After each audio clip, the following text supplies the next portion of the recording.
So what do you know about predictive analytics?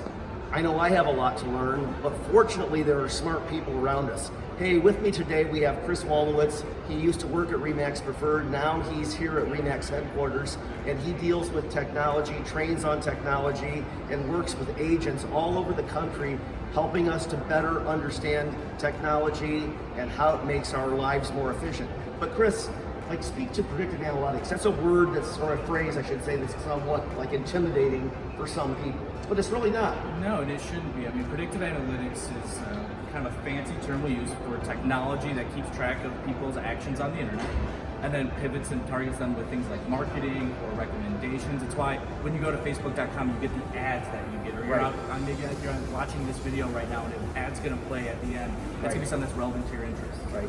So predictive analytics is really just a way for us to be smarter about maybe our clients and how to better serve their needs when they might need us, or maybe even before they know they need us. What do you think about that? Well, I think that that's a great time to bring up a recent Remax LLC acquisition with First.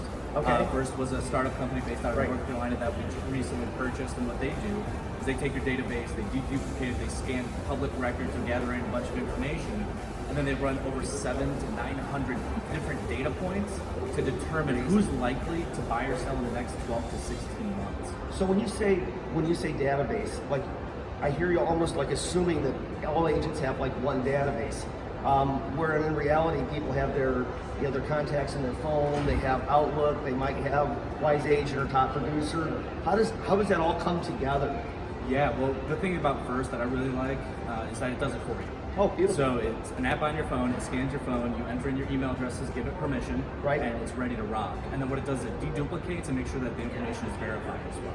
So that's just an example of predictive analytics, but there are other ways that predictive analytics really affect our business. And it's really not anything to be afraid of, is it? It's just part of the real estate landscape and how we do business today, right? Yeah, and the thing is that it's no different than marketing back in the day. The reason you got the posters that you got, or the postcards, or the mailers, or you got the phone calls that you got, is that you fit certain market trends.